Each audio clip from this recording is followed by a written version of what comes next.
Since the founding fathers, the love of the land is something buried deep inside of us. It is our heritage, our history, our passion.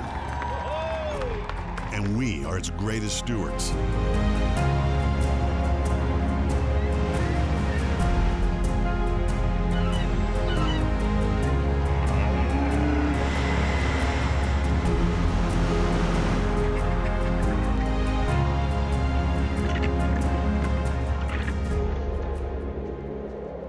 From the smallest blades of grass to the widest of nature's wonders, this is who we are.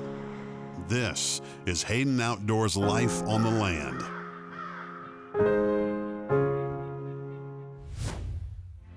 Hayden Outdoors Life on the Land is brought to you by Outdoor Bank. Get out there. Boa Safra. Harvest hidden tax deductions with Boa Safra Ag. Metabo HPT, make, move, go. Moultrie Trail Cameras, build a bigger picture with Moultrie. And by Hayden Outdoors Real Estate, the brand that sells the land.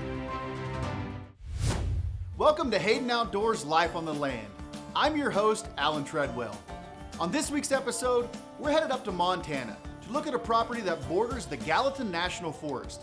It also offers off-grid living and amazing hunting and fishing opportunities. We're also going to check out a fantastic legacy ranch in Wyoming with luxurious improvements, top-tier wing shooting, and world-class big game hunting. And while we showcase a few select listings on each episode, Hayden Outdoors has hundreds of properties all across the country listed on HaydenOutdoors.com.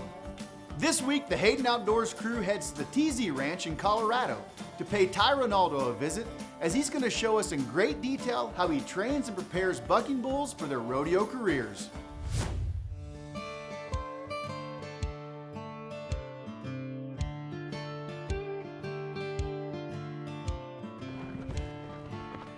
Hey Ty, I'm Alan Treadwell. Alan, good to meet you, Ty Rinaldo. Hey, nice to meet you. Thanks for having us out. Thank you guys for coming out. Beautiful out here. Yeah, it's a nice day.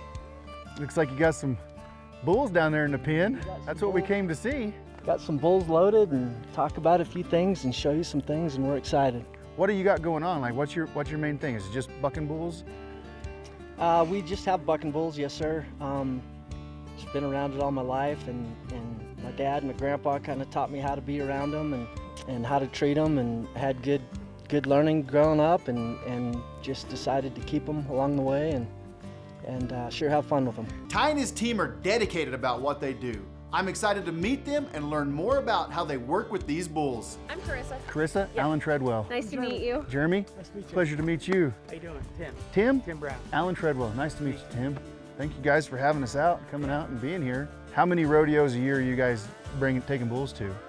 We try to stay around 20. Yeah? Yep. When you have a bull, and I guess you can tell maybe from a very early age if they're gonna have it or not, right? I mean, first off, that's a great thing that you just said, that they either have it or they don't. They either want to do it or they don't want to do it. And if they don't want to do it, there's nothing we can do to make them. yeah. You know, you can have a great sire and a great dam, and just like a racehorse, that means a lot, but sometimes it doesn't mean anything. Doesn't And if they don't- translate. No, sir. You know, you see them in the arena, and you know, they can be rank and mean as they can be, but a lot of times out here in the pen, they're just pets, right? Some of them, you can go out in the pen and scratch. You know, Yeah.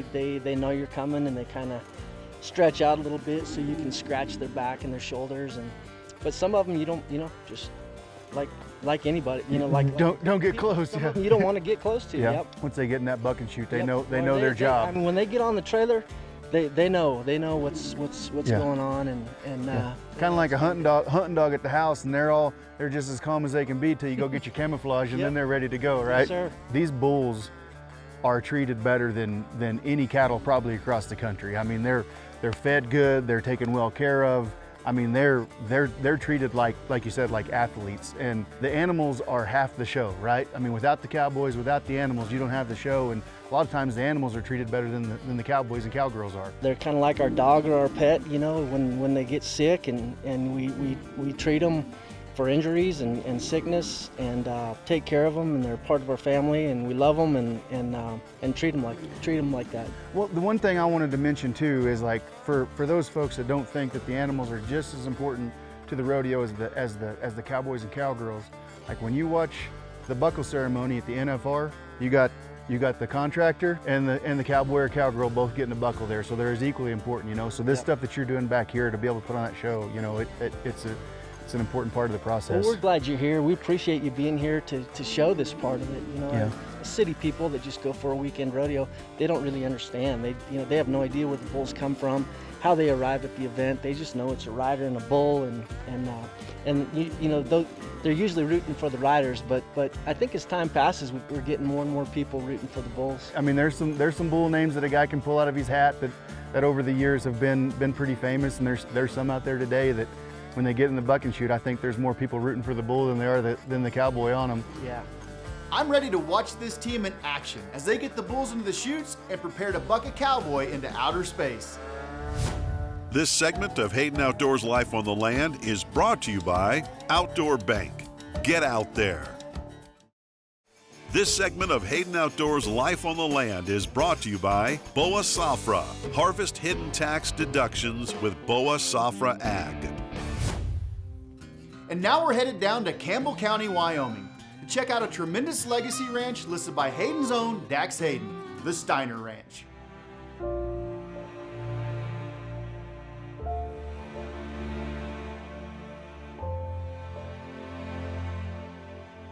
You know, I remember taking the Sweetgrass Ranch map you had, and we would take a Sharpie and write what we were going to do with each one of these sub pieces of the pasture, you know, what we needed to do to turn it into world-class bird habitat.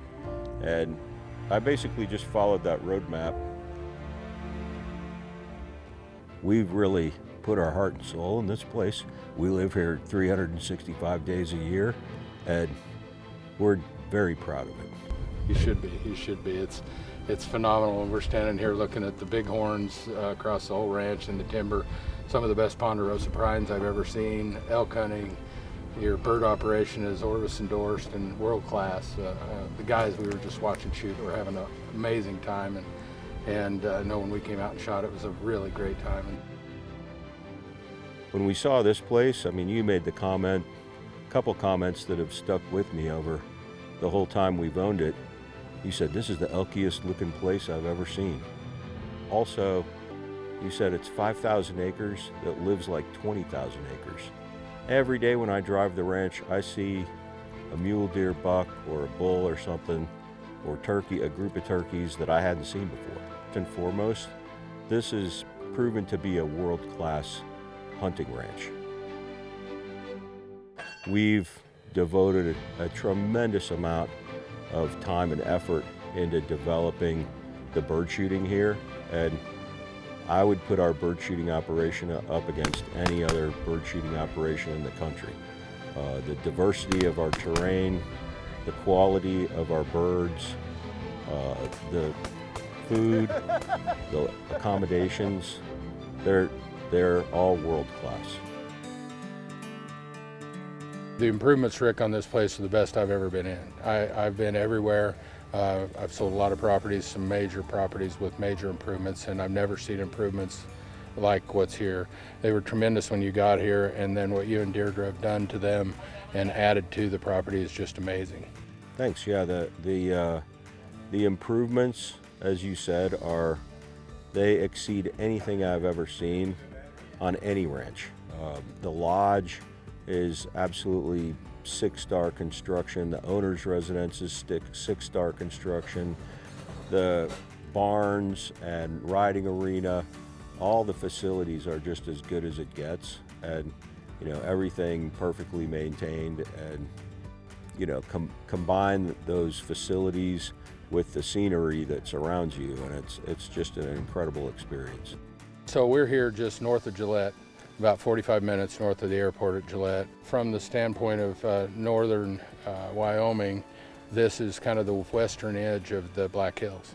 And so we've got a lot of Black Hills country, the ponderosa pines and the deep draws and good water. Wildlife just thrives here, and as I said earlier, it's kind of an oasis for what we thought. You know, it's surrounded by the Thunder Basin grassland, and the Thunder Basin is, you know, renowned for having good numbers of animals and a lot of space. That's exactly right. We're about 15 miles from the Montana border. We're probably 40 miles from the South Dakota border. In between the ranch and the South Dakota border is Devil's Tower and Keyhole Reservoir, which has excellent walleye and crappie fishing.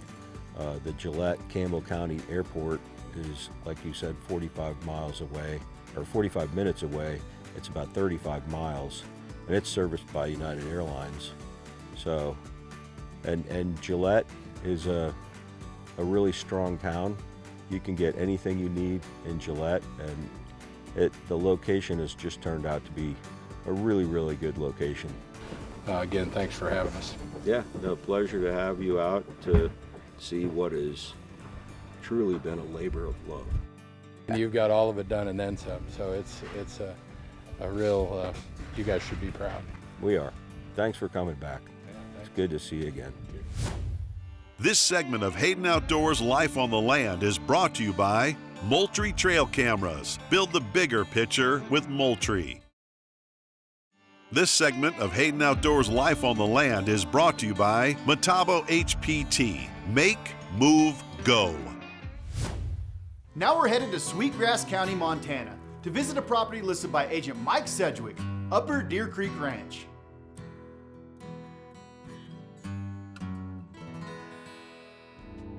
This is Mike Sedgwick with Hayden Outdoors, and today we're at the Upper Deer Creek Ranch here in south central Montana. And this is 1,970 acres of pure recreational land, no improvements on it. Straight to the south of us, this borders national forest land, which from there, once you enter a national forest, you can go all the way down to Yellowstone National Park. And then to the north of us, we border a state land piece. There's 640 acres up there that's landlocked, and we border that, so that gives you an additional recreational opportunities. It's got two streams on it. It's Upper Deer Creek and then the West Fork of Upper Deer Creek. Yeah, there's about 2 miles of the Upper Deer Creek that flow through the property and almost a mile of the Upper West Fork, and they combine right down here on the northeast corner of this property where it meets up with the state. That's some awesome fishing, and there's some major pools, good deep water, good clear water. This is all mountain stream fed from the Absaroka Beartooth, which is to the south of us. Both streams here have trout in them. There's cutbows, few browns, and brookies. So you can do a lot of fishing. There's antelope, there's mule deer, seen some whitetail down on the river, and of course the big bull elk that are in here. There's cows in here calving right now. And this is just a premier recreational ranch that you're going to find. It has no power to it. It is in the middle of a couple roads, so you won't find another person back in here. And it's very secluded, very private, great building sites. And it's just an opportunity for you of a lifetime to come and have 1,970 acres here in Montana. It's just natural, unencumbered. The new owner will have amazing opportunities to come out here and watch wildlife and recreate, whether it's snowshoeing, cross-country skiing, snowmobiling. You can do whatever you want out here and have plenty of room and a buffer zone around you. This property is 10 miles from Big Timber, Montana. Big Timber has all the amenities that a person wants, restaurants, shops, and everybody kind of knows everybody, and it's a great place to raise kids and come recreate for the summer. You can always lease this property out to one of the neighbors if you want cattle on here to get a little extra income for the property, helps pay the taxes. This property is yours for the taking. You can come on up and just enjoy yourself and have a great day, and with the wife and family, and it's a great place to have the kids experience nature at its fullest.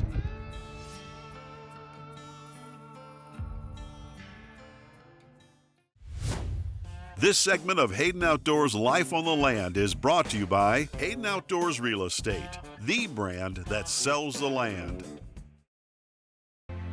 Hayden Outdoors Life on the Land is brought to you by outdoor bank. Get out there. BOA Safra. Harvest hidden tax deductions with BOA Safra Ag. Metabo HPT. Make, move, go. Moultrie Trail Cameras. Build a bigger picture with Moultrie. And by Hayden Outdoors Real Estate, the brand that sells the land.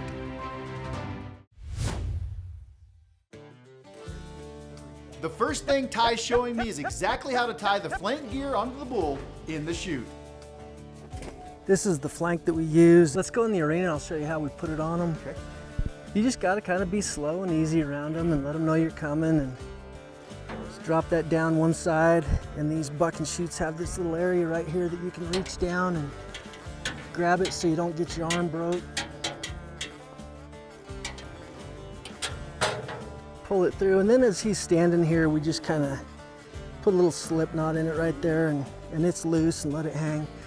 And then when the rider's on there and getting about ready to nod his head to come ride the bull, we'll untie that and take the slack out of that just a little bit, and that's where it rides. So from here, the only other thing that's gonna go on that bull will be the riding rope, right? Yep, yes sir. And the cowboy, as long as he can stay there. Yeah. Or cowgirl, I mean, there's some In cowgirls this bull's riding case, probably not very long. bulls.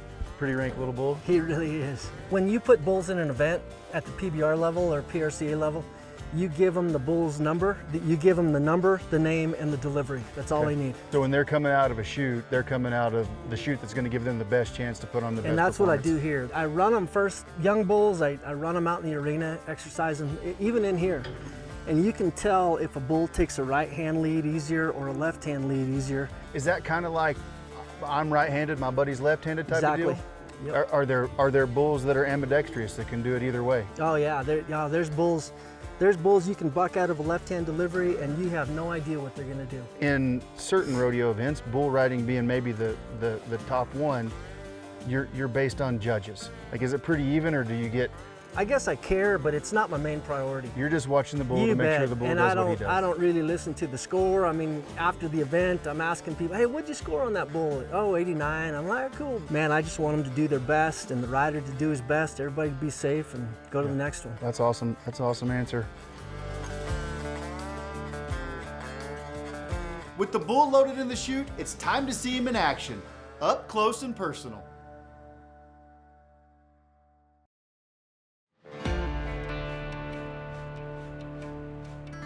These animals are huge, powerful, and amazing athletes. Being this close to one makes you realize how big and powerful they actually are. It's like a D8 bulldozer that can jump.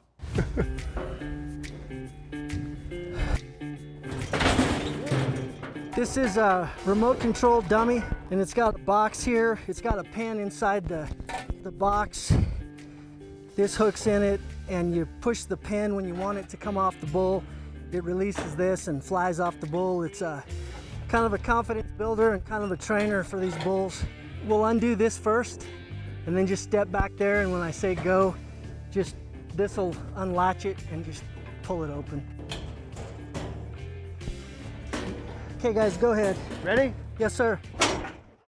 I cannot begin to describe what the next few seconds were like. I had a front row seat to this awesome display of power, and my hands were literally shaking.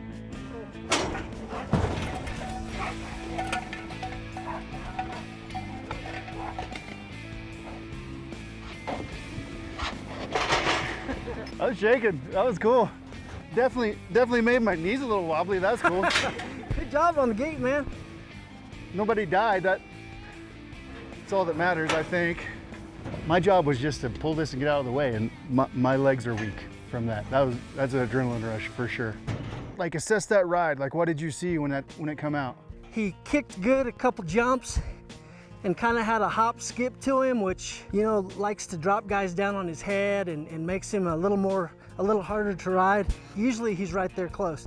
You know, he bucked, he wasn't even, he wasn't smooth. That was a good out for him. Cool. For me, right there was an incredible adrenaline rush. Like, I mean, like, my hands were shaking, legs were weak, you know, it's like, as long as you've done it, I mean, is it still cool for you every time you see one do that? I love watching it. Yes, sir. Ty had mentioned that he wrote a poem about bull riding, and I asked him to share it with us. Bull riding is a man's perfectly timed and perfectly executed reaction to an unpredictable and explosive action from a buck and bull athlete. Pretty well sums it up, I would think. I mean, this is from all my years of riding and watching and being on the other side of the buck and shoot, and it's got to be in perfect time. You can't be late, you can't be early. If the bull leaves there 60 miles an hour, you've got to be exactly 60 miles an hour. It's basically the stars have got to align for you to ride one. I mean, when you sit here and watch it, like, I don't think there's a person that's ever been to a rodeo that hasn't gone, this guy's got a screw loose. Why would they get on that thing?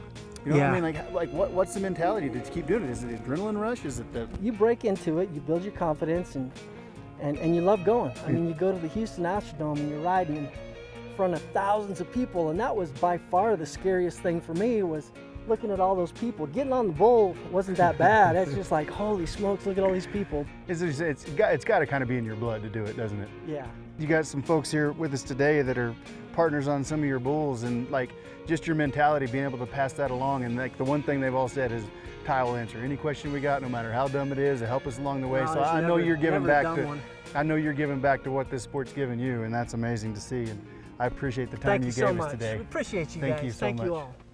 What a great experience this was. And I want to say a huge thanks to Ty and his entire team at TZ Buckin-Bulls. I've always had a great amount of respect for the bull riders that jump on the back of these animals. And after seeing them up close and personal, I have just as much respect for the bull itself. If you have a story or adventure you'd like shared on the show, let us know. Because I think we can all agree there is nothing better than buying up property and turning it into your favorite place to live, life on the land.